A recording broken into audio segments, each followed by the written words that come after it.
কাঁঠালের বীজ দিয়ে ডাল রান্না করব। কাঁঠালের বীজ দিয়ে তো ডালের মধ্যে অনেকে খায়, কিন্তু শুধু এইটা দিয়েই ডাল করব, আর কিছু দেবো না। কাঁঠালের বিচির ডাল খাবে? কাঁঠালের বিচির ডাল, কাঁঠালের বিচির ডাল খাবে।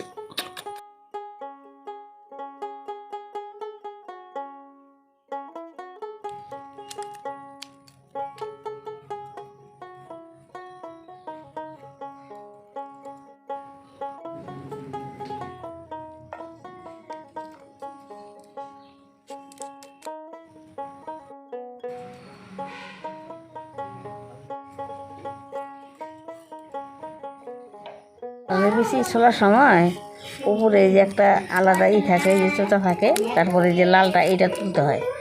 না তুললে ডালটা রান্না করলে ভালো দেখা যায় না, খাইতেও ভালো লাগে না, মুখে ছাবার মতন আসে। যে বীজগুলো ছুলে নিলাম, এগুলোর ভিতরে একটা করে ফালা করে দেবো, তাহলে তাড়াতাড়ি সিদ্ধ হয়ে যাবে।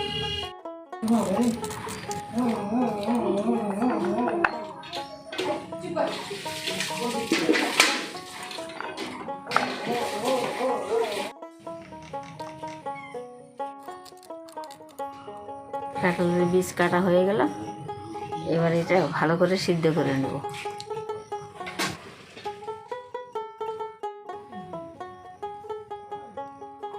কাঁঠালের বীজটি ধুইয়া কড়াইয়ের মধ্যে জল দিয়ে দিলাম, ওটার মধ্যে দিয়ে ঢাকা দিয়ে দেবো।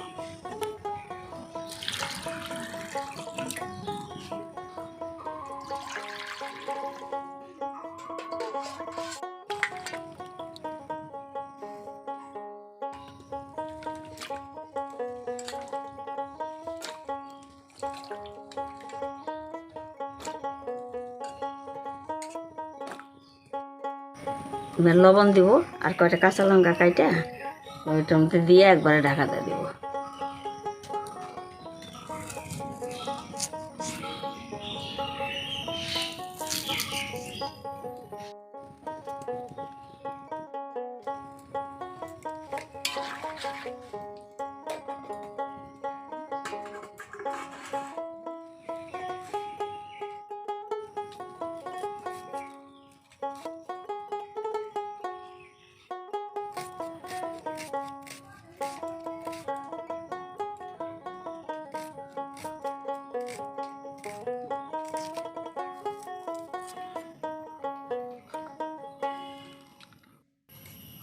সিদ্ধ করতে একটু টাইম নেয়, ধরেন 15-20 মিনিটের মতন টাইম নেবে, তবে সিদ্ধ হয়ে যাবে।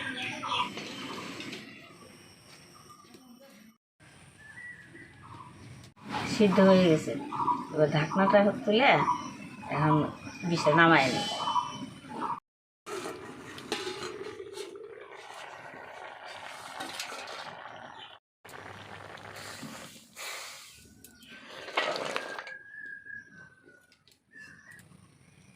নামাই নিলাম, এইটা আমি এই যে গ্লাস দিয়ে একটু থেতো করে নিব, এই জলটা ফেলবো না।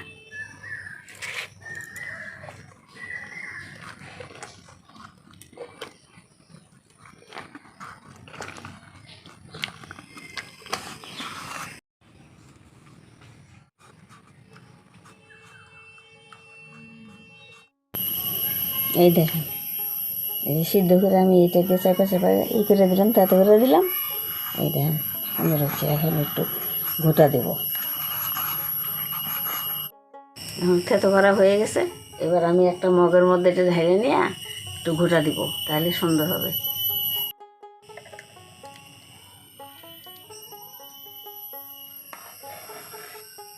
এটার মধ্যে একটু গরম জল দিয়ে দেবো। এই যে জল দিয়ে দিলাম এটার মধ্যে। এখন একটু হলুদ দিব, হলুদ দিয়ে গোটা দিয়ে দেবো।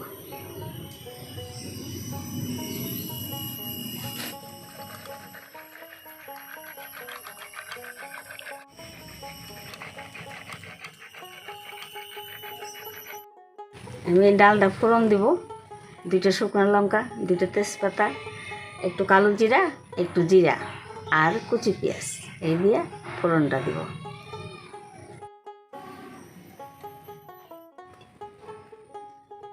এই শুকনো লঙ্কা আর তেজপাতা,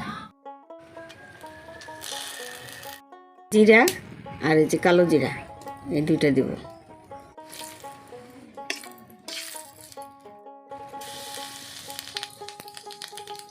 এই যে এই পেঁয়াজটুকু দেবো।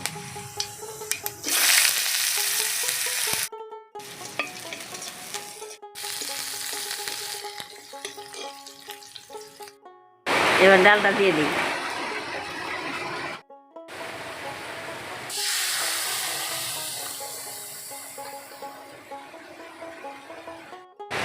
একটা বলক তুলেই নামা দেবো।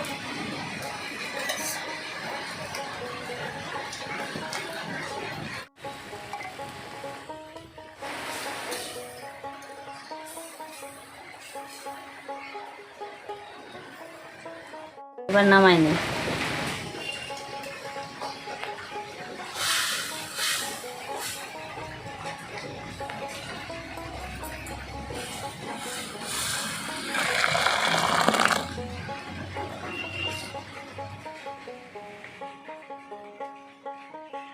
কাঁঠালের বীজের ডাল রান্না করলাম। এটা তো এই সময় রান্না হবে, তারপরে তো কাঁঠাল থাকবে না আর বীজের ডালও হবে না। তবে ডালটা খাইতেও ভালো, এটা উপকারী আছে। কাঁঠালের বীজের কিন্তু মারাত্মক উপকার। আর আলু খায় মানুষ, আলুর মধ্যে কিচ্ছু নাই। এটা মাছের ঝোলেও খাইতেও ভালো লাগে এই কাঁঠালের বীজ।